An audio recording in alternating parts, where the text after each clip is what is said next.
আসসালামাইকুম প্রিয় সপ্তম শ্রেণীর শিক্ষার্থীরা, আজকে আমরা লখার 21-এ এই গল্পটি নিয়ে আলোচনা করব। এই গল্পটি লিখেছেন আবু বকর সিদ্দিক। তোমরা প্রথমে অমর 21-এ এই গল্পটি এবং ব্যানার টাঙানো এই চিত্রটি ভালোভাবে দেখে নিবে, গল্পটি ভালোভাবে পড়ে নিবে যাতে তোমরা প্রশ্নগুলো ভালোভাবে আনসার করতে পারো। প্রথমে রয়েছে শব্দার্থ টিকা। শান, যার অর্থ হচ্ছে পাথর।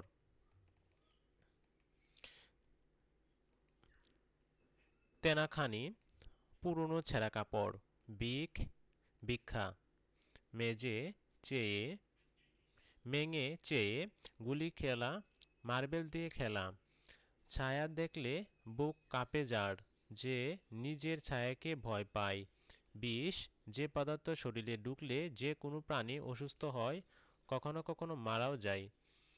তুলো মিঠে, তুলোর মতো দেখতে মিষ্টি খাদ্য বিশেষ। মগ ডাল, গাছের সবচেয়ে উঁচু ডাল, গাঢ় ঘন। প্রভাত ফেরি, ভোরবেলা দল বেঁধে পাড়ায় পাড়ায় গান গেয়ে সবাইকে জাগিয়ে তোলা অনুষ্ঠান বিশেষ। শহীদ মিনার, শহীদদের স্মৃতি রক্ষার জন্য নির্মিত মিনার। এই ছিল শব্দার্থ। এবার আমরা পাঠ পরিচিতিটা পড়ে নেব। পাঠ পরিচিতিতে রয়েছে গল্পটিতে 21শে ফেব্রুয়ারি অবিনাশী প্রভাতের কথা বলা হয়েছে। অতি সাধারণ এক কিশোর লখা, কথা বলতে পারে না সে, কিন্তু তাতে কি হই বা আসে যায়। লখা উঁচু ডালে উঠে লাল ফুল সংগ্রহ করে শহীদ মিনারে যায় শ্রদ্ধা নিবেদন করতে। কথা বলতে না পারলেও তার মুখ দিয়ে আ ধ্বনির মধ্য দিয়েই বেরিয়ে আসে বাঙালির গর্বের উচ্চারণ। আমার ভাইয়ের রক্তে রাঙানো 21শে ফেব্রুয়ারি। এই ছিল পাঠ পরিচিতি। এবার আমরা আবু বকর সিদ্দিক সম্পর্কে কিছু লেখক পরিচিতি জেনে নেব। বাংলাদেশের বিশিষ্ট সাহিত্যিক আবু বকর সিদ্দিকী 1936 খ্রিস্টাব্দে বাগেরহাট জেলায় জন্মগ্রহণ করেন। তার রচিত উল্লেখযোগ্য গ্রন্থগুলোর মধ্যে রয়েছে জলরাক্ষস, খরাদাহ, 71-এর হৃদয়ভম্ব, বারুদপুরা প্রহর ইত্যাদি। এই ছিল তার গ্রন্থ। এবার আমরা সঠিক উত্তরগুলো জেনে নেব। বহুনির্বাচনীয় প্রশ্ন। লখা কখন তার খিদের কষ্ট ভুলে যায়? উত্তর, মাকে কাছে পেলে। 2. লখাকে চোখ কান বুজে দৌড় শুরু করতে হলো কারণ তাকে ফুল আনতে হবে। উদ্দীপকটি পড়ে 3 ও 4 নং প্রশ্নের উত্তর দাও। বাবার সাথে প্রভাত ফেরিতে এসেছিল দীপু। ওর হাতে একটা টকটকে লাল গোলাপ। ওর কণ্ঠে গানের সুর। আমার ভাইয়ের রক্তে রাঙানো। এই লাল গোলাপটিকে শহীদ মিনারের সবচেয়ে উঁচু সিঁড়িতে রাখতে চাই। লখা ও দীপুর মধ্যে যে বিষয়গুলো মিল আছে তা হলো শহীদদের প্রতি শ্রদ্ধা জানানোর আবেগ। দীপু ও লখা দুজনেই শহীদ দিবস উদযাপন করছিল, তবু লখার প্রমাণ করছে যে উত্তর হবে 1 আর 2। ভালোবাসার অনুভূতির প্রতিবন্ধকতা চেয়ে শক্তিশালী। 2. আত্মবিশ্বাসী দ্বারা বাধাকে অতিক্রম করা যায়। এই ছিল বহুনির্বাচনীয় প্রশ্ন। এবার আমরা সৃজনশীল প্রশ্নটির উত্তর জেনে নেব। সৃজনশীল প্রশ্নে একটি উদ্দীপক দেওয়া আছে। আমরা প্রথমে উদ্দীপকটি পড়ে নেব। ইশতিয়াক এবার বৃত্তি নিয়ে জাপানে লেখাপড়া করতে চলে আসায় শহীদ দিবস উদযাপন করতে পারবে না, অথচ প্রতি বছর সে প্রভাত ফেরিতে অংশগ্রহণ করত, বক্তৃতা আবৃত্তি আলোচনা শুনত। সে কথা মনে করে তার চোখ জলে ভরে আসে, মনে মনে কিছু করার ইচ্ছা পোষণ করে। তারপর ইশতিয়াক আন্তর্জাতিক মাতৃভাষা দিবস ও ইতিহাস সহপাঠীদের কাছে তুলে ধরার পরিকল্পনা করে। এরপরে আমরা প্রথমে ক খ গ একটি করে প্রশ্ন জেনে নেব। প্রথম ক নম্বর প্রশ্নে লখা রাতে কোথায় ঘুমায়?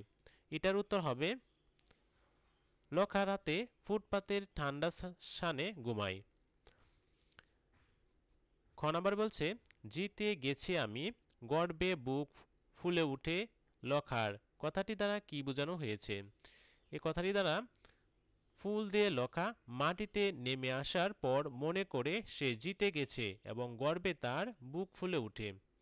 লখা প্রতিদিন ফুটপাতে ঘুমায়, কিন্তু 21শে ফেব্রুয়ারির দিন সে খুব ভোরে মায়ের কাছ থেকে উঠে পড়ে। বনে একটি কাঁটাযুক্ত গাছ উঠে লাল লাল রক্তে লাল ফুল তুলে আনে।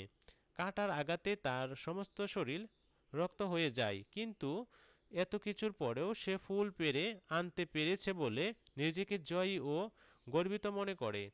এই ছিল খ নম্বর প্রশ্নের উত্তর। এবার আমরা গ নম্বর প্রশ্নটি দেখব। গ নম্বর প্রশ্ন বলছে, লখা ও ইশতিয়াক দুজনের কাছে শহীদ দিবস ভিন্ন অঙ্গিকে এসেছে, ব্যাখ্যা করো। এটা আমরা এভাবে লিখতে পারবো, লখা ও ইশতিয়াক দুজনের কাছে শহীদ দিবস ভিন্ন অঙ্গিতে এসেছে। বাংলাকে রাষ্ট্রভাষা করার জন্য এদেশে ছাত্র জনতা জীবন দান করেন। তাদের স্মৃতি রক্ষার্থে শহীদ দিবস পালন করা হয়। উদ্দীপকে ইশতিয়াক বৃত্তি নিয়ে জাপানে লেখাপড়া করতে চলে যায়। শহীদ দিবস উদযাপন করতে পারবে না বলে সে মনে করে, তাই সে আন্তর্জাতিক মাতৃভাষা দিবস ও তার ইতিহাস সহপাঠীর কাছে তুলে ধরার পরিকল্পনা করে। অপরদিকে লখার ২১ গল্পে লেখা ভোর রাতে কাঁটাযুক্ত গাছ থেকে রক্তলাল ফুল সংগ্রহ করে শহীদ মিনারে শ্রদ্ধা নিবেদন করে। তাই বলা যায় যে অবস্থানগত দিক দিয়ে লখা এবং ইশতিয়াক দুজনের কাছে শহীদ দিবস ভিন্ন অঙ্গিকে এসেছে। তারপর আমরা বড় গ প্রশ্নটি দেখব। বড় গ প্রশ্নতে বলছে, ইশতিয়াকের শহীদ দিবস উদযাপনের আকাঙ্ক্ষা লখার শহীদ দিবস উদযাপনের আকাঙ্ক্ষার প্রতিফলন বিশ্লেষণ করো। চলো এটা আমরা বিশ্লেষণ করে ফেলি। তো আমরা এভাবে এটা বিশ্লেষণ করতে পারি, ইশতিয়াকের শহীদ দিবস উদযাপনের আকাঙ্ক্ষা লখার শহীদ দিবস উদযাপনের আকাঙ্ক্ষার প্রতিফলন। মন্তব্যটি যথার্থ। 1952 সালে 21 ফেব্রুয়ারিতে রাষ্ট্রভাষা বাংলা দাবিতে ছাত্র জনতা মিছিল বের করে পাকিস্তানি পুলিশ বাহিনী সেই মিছিলের উপর গুলি চালায়। এতে রফিক, জব্বার, সালাম, বরকত সহ অনেক শহীদ হন। তাদের স্মৃতির প্রতি গভীর শ্রদ্ধার আমরা এতদিন শহীদ দিবস পালন করি। উদ্দীপকে ইশতিয়াকের শহীদ মিনার দিবস উদযাপন করার আকাঙ্ক্ষা থাকলেও সে জাপানে অবস্থান করায় সেই সুযোগ থেকে বঞ্চিত। ইশতিয়াকের আকাঙ্ক্ষা লখার আকাঙ্ক্ষার নামান্তর, কারণ লখা শীত উপেক্ষা করে খালি গায়ে সে গাছ থেকে ফুল সংগ্রহ করে শহীদ দিবস উদযাপন করে। 21 ফেব্রুয়ারি বাঙালির জীবনে একটি তাৎপর্যময় দিন, কারণ ওই দিনে ভাষার জন্য বাংলার দামাল ছেলেরা শহীদ হয়েছেন। প্রতি বছর শহীদদের প্রতি গভীর শ্রদ্ধা মহান 21-এ উদযাপন করা হয়, যেমন করেছে আলোচ্য গল্পে লেখা। তার উদ্দেশ্য মহান শহীদদের শ্রদ্ধেয়ভাবে স্মরণ করা। সে আকাঙ্ক্ষায় উদ্দীপকের ইশতিয়াকের মধ্যে প্রকাশ পেয়েছে। তাই বলা যায় ইশতিয়াকের শহীদ দিবস উদযাপনের আকাঙ্ক্ষায় লখার শহীদ দিবস উদযাপনের আকাঙ্ক্ষায় প্রতিফলন। এই ছিল তোমাদের গ নম্বর প্রশ্নের উত্তর। প্রিয় শিক্ষার্থীরা, আজকের ভিডিওতে সঠিক উত্তর, পাঠ পরিচিতি, লেখক পরিচিতি, শব্দার্থ, টিকা ও সৃজনশীল প্রশ্নটির উত্তর তোমাদের বুঝিয়ে দিতে চেষ্টা করেছি। পরবর্তী ভিডিওতে অন্য আরেকটি গল্প নিয়ে আলোচনা হবে। তো আজকের ভিডিওটি এখানেই শেষ করলাম। পরবর্তী ভিডিও দেখার আমন্ত্রণ জানিয়ে সবাই ভালো থাকো, সুস্থ থাকো। আল্লাহ হাফেজ।